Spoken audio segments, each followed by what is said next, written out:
Selamat datang di Tan Hari Channel. Channel tentang novel-novel yang sedang viral saat ini. Mohon bisa di-like dan subscribe ya. Terima kasih. Chen Ping menggertakkan giginya, pandangan tekad tampak di matanya.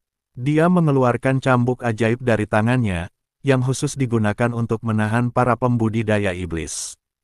Cambuk iblis itu melambai di udara sambil mengeluarkan suara, "Papa." Kemanapun ujung cambuk itu mengarah, tubuh iblis itu terkoyak dan darah berceceran di mana-mana. Namun, pemimpin iblis itu tidak terpengaruh sama sekali. Dia bergegas menuju Chen Ping dan Godfrey lagi, sambil melambaikan kapak perangnya. Masih ada perbedaan tertentu antara iblis dan pembudidaya sihir, jadi kekuatan cambuk sihir sangat berkurang. Chen Ping mengambil keputusan dan mengeluarkan busur Raja Dewa. Busur Raja Dewa merupakan artefak kuno yang memiliki kekuatan sangat besar, namun penggunaannya menghabiskan banyak energi jahat Pola Dao. Chen Ping menyuntikkan roh jahat Pola Dao ke busur Raja Dewa, dan tak lama kemudian sehelai bulu anak panah muncul, memancarkan cahaya yang menyilaukan. "Pergilah ke neraka," Chen Ping meraung, melepaskan tali busur, dan anak panah itu melesat ke arah pemimpin iblis bagai kilat kemasan. Pemimpin iblis itu tampaknya menyadari ancaman anak panah itu, dan dia segera mengayunkan kapak perangnya untuk mencoba menghalangi anak panah itu. Namun, anak panah itu begitu kuat hingga mampu menembus kapak perang dan menembus bahu pemimpin iblis itu. Pemimpin iblis itu mengeluarkan raungan kesakitan, dan tubuhnya mulai bergetar hebat, dengan darah hitam terus mengalir keluar dari lukanya. Namun pemimpin iblis itu tidak jatuh. Dia menyerang Chen Ping dan Godfrey dengan lebih panik. Chen Ping tahu bahwa sekarang ini adalah masalah hidup dan mati dan dia harus mengerahkan segenap tenaganya.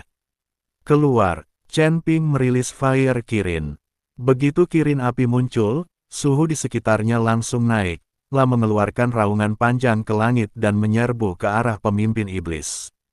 Ada api yang berkobar membakar tubuh kilin api, dan udara pun terbakar kemanapun ia pergi. La bertarung dengan pemimpin iblis, dan api serta kekuatan hitam terus bertabrakan, menghasilkan ledakan kuat. Chen Ping mengambil kesempatan itu untuk mengangkat kembali busur Raja Dewa, memasang anak panah di atasnya, dan membidik ke arah jantung pemimpin iblis. Mati! Chen Ping mengerahkan segenap tenaganya untuk menembakkan anak panah itu. Anak panah itu melesat ke arah pemimpin iblis dengan kekuatan untuk menghancurkan dunia. Pemimpin iblis ingin menghindar, tetapi terjerat oleh kirin api dan tidak bisa bergerak sama sekali. Anak panah itu tepat mengenai jantung pemimpin iblis itu. Pemimpin iblis itu mengeluarkan raungan yang mengguncang bumi dan tubuhnya ambruk. Begitu pemimpin iblis itu meninggal, iblis-iblis lainnya langsung kehilangan semangat juang dan ingin melarikan diri. Chen Ping dan Godfrey tidak membiarkan mereka melarikan diri, mereka mengejar dan membunuh semua iblis yang tersisa. "Saudaraku, kamu sangat hebat. Aku sangat mengagumimu. Kamu memiliki banyak hal di sekitarmu, termasuk binatang. Binatang suci ini pastilah kilin api, kan? Ini adalah tunggangan yang hanya bisa dimiliki oleh makhluk surgawi, kan?" Lalat itu memandang binatang kilin yang diselimuti api dan berkata dengan kaget. "Aku juga tidak tahu. Kilin api milikku masih muda dan perlu tumbuh perlahan sebelum bisa mengeluarkan kekuatannya." Chen Ping menggelengkan kepalanya. Dia juga tidak tahu tingkat keabadian tunggangan kilin api ini. "Saudaraku, ada begitu banyak batu abadi. Apakah kamu ingin aku kembali dan memanggil orang untuk menambangnya?" Si lalat memandang urat batu peri yang tak berujung dan bertanya pada Chen Ping. "Tidak, masalah tanah harta karun ini adalah urusanmu dan aku. Jangan biarkan orang lain tahu." Chen Ping tidak ingin orang lain tahu tentang urat batu peri di tanah harta karun. Setelah mereka mengambil alih tambang batu peri, yang lain akan tetap mengingini tanah harta karun itu. Pada saat itu, si Godfrey dapat menggunakan tanah harta karun yang tidak berharga ini untuk menipu sumber daya milik orang lain. "Saya mengerti." Si lalat menggerutu mengangguk. Chen Ping memandangi urat-urat batu peri. Tidak peduli apakah dia menggunakan tas penyimpanan atau cincin penyimpanan, dia tidak bisa mengambilnya. Tetapi Chen Ping khawatir menempatkan urat batu peri ini di sini. Setelah berpikir sejenak, Chen Ping tiba-tiba teringat sesuatu dan mengeluarkan menara penekan setan. Ruang di dalam menara penekan setan sangatlah besar. Jika urat mineral batu abadi dapat disimpan di menara penekan setan, maka Chen Ping akan memiliki sumber daya saat ia berlatih di menara penekan setan di masa mendatang. Namun, Chen Ping belum pernah mencobanya, dan dia tidak tahu apakah menara penekan setan dapat menampung barang lain seperti cincin penyimpanan. Saat pikiran Chen Ping bergerak, menara penekan setan mulai memancarkan sinar cahaya. Urat batu peri yang tak berujung dengan cepat dihisap ke dalam menara penekan setan. Hanya dalam sekejap mata, seluruh urat biji batu peri memasuki menara penekan setan. Melihat keberhasilannya, Chen Ping sangat gembira dan bergegas memasuki menara penekan setan. Kali ini dia menemukan bahwa ada urat batu abadi di menara penekan setan. Energi abadi di dalamnya sangat kaya, dan dia bisa memperoleh hasil 2 kali lipat dengan setengah usaha saat berlatih. Ayo pergi. Chen Ping memanggil Godfly dan meninggalkan tempat harta karun itu. Sebelum pergi, Chen Ping memperbaiki formasi tanah harta karun, untuk menipu mereka yang memasuki tanah harta karun di masa mendatang. Setelah keduanya kembali ke mansion Tuan Kota, Chen Ping tidak berkata apa-apa dan tidak sabar untuk memasuki menara penekan setan untuk berlatih. La ingin menggunakan kecepatan tercepat untuk mendorong wilayah kekuasaannya ke tingkat para makhluk abadi yang tersebar. Tahukah kamu, meskipun dia sekarang berada di alam transformasi tingkat 9, masih ada perbedaan mendasar antara dia dan alam hamburan. Jika dia dapat mencapai alam keabadian yang tersebar, Chen Ping akan menjadi tak terkalahkan di alam surgawi ini. Di dalam menara penekan setan, Chen Ping duduk bersila di tengah tambang batu abadi. Energi abadi yang mengelilingi tubuhnya mengembun menjadi substansi dan mengalir ke meridiannya seperti bima sakti yang berputar kembali. Waktu berlalu dengan cepat di dalam menara. Meskipun hanya sebulan di luar menara, hampir 10 tahun telah berlalu di dalam menara. Jubah Chen Ping telah usang dimakan usia, tetapi matanya menjadi lebih jernih dan cemerlang, memantulkan aliran rune, teknik jantung konsentrasi dengan gila-gilaan menyerap energi abadi. Meridian Chen Ping seperti dasar sungai kering yang tiba-tiba terkena hujan badai, dan retakan muncul akibat hantaman kekuatan Yuan.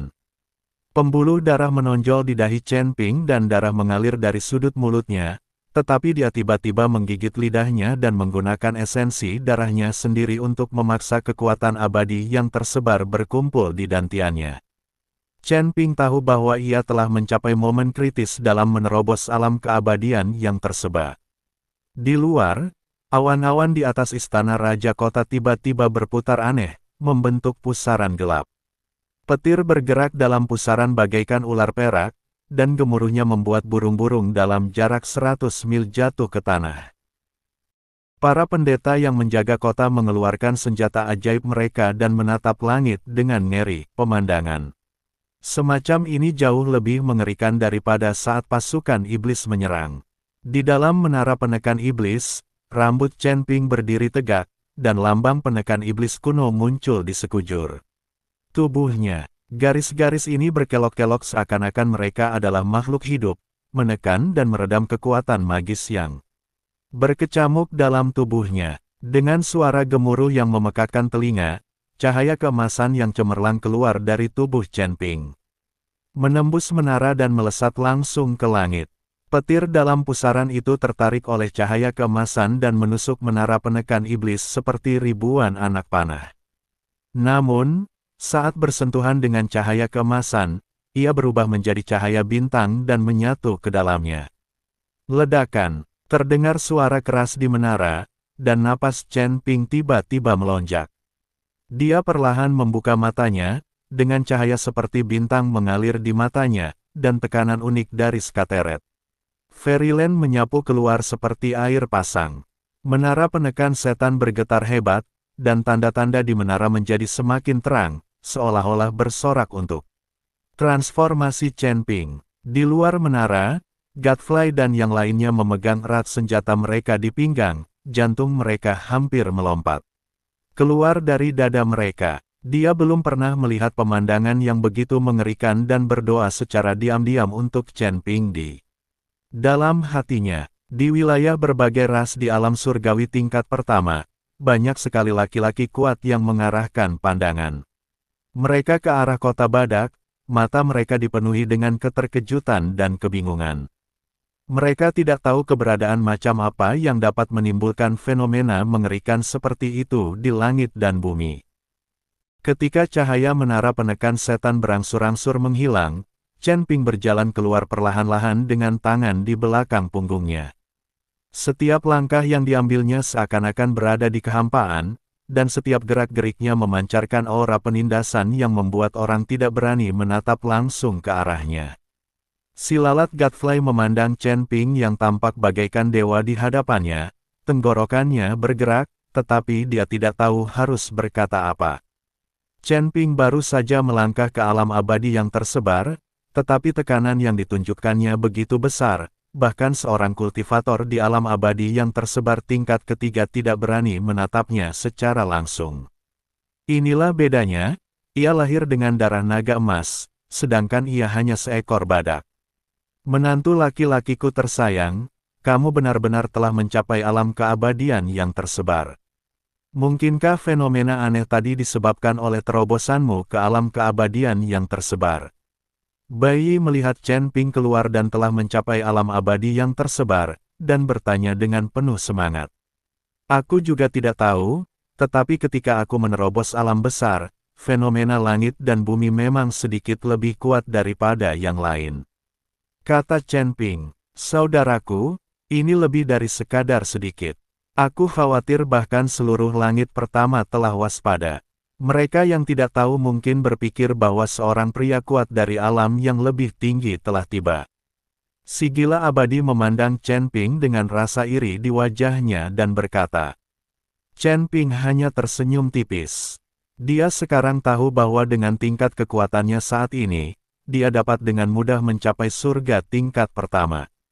Dengan menara penekan setan dan tambang batu abadi ini, kultivasiku sungguh 2 kali lebih efektif dengan setengah usaha. Sudah berapa lama saya berlatih? Chen Ping bertanya. Kakak, sudah sebulan ya, kata si lalat. 1 bulan. Chen Ping sedikit mengernyit, apakah Niu Ben telah diselamatkan? Belum. Si lalat menggelengkan kepalanya. Baru saja, penguasa kota Feihu, Jie Zong, mengirim seseorang untuk mengantarkan surat, memintaku untuk mengirim seseorang ke kota Feihu guna membahasnya secara rinci. Saya kira mereka hanya akan membiarkan Niu Ben pergi jika saya menyerahkan sejumlah sumber daya dan menyerahkan sebagian wilayah. Saya sedang mempertimbangkan kandidat. Jika saya datang sendiri, saya khawatir Jie Chong akan mengingkari janjinya dan menahan saya. Itu akan merepotkan. Aku akan pergi. Jika kota Feihu tidak membebaskan orang-orang kita, aku akan menghancurkan kota Feihu. Chen Ping langsung berbicara setelah mendengar ini. Saudaraku, ini terlalu berbahaya.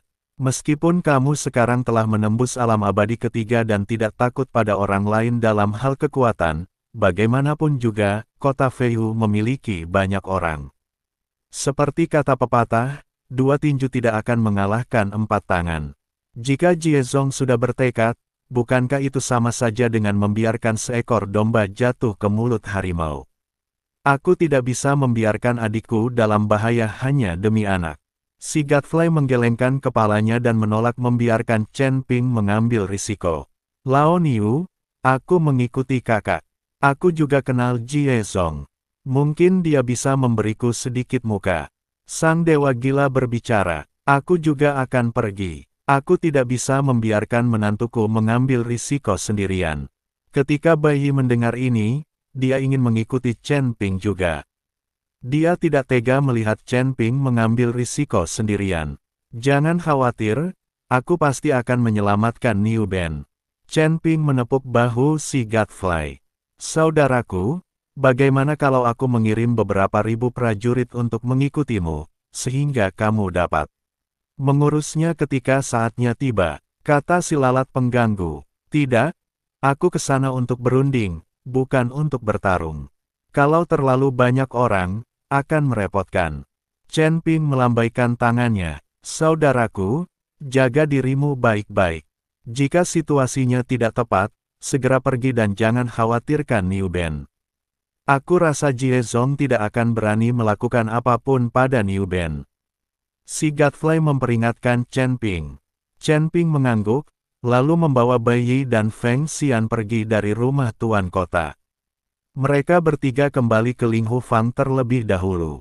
Sudah lama sekali, dan Chen Ping harus memberitahu Humasi dan si Urui tentang hal itu. Ketika Chen Ping kembali ke Ling Hufang, Humasi menatap Chen Ping dengan tidak puas dan berkata, "Sial, kemana saja? Kamu, sudah lebih dari sebulan. Kupikir kamu sudah mati di luar." "Guru Hu, saya sedang berlatih, jadi saya tidak punya waktu untuk kembali." "Mohon jangan tersinggung." Chen Ping mengikuti Humasi untuk meminta maaf.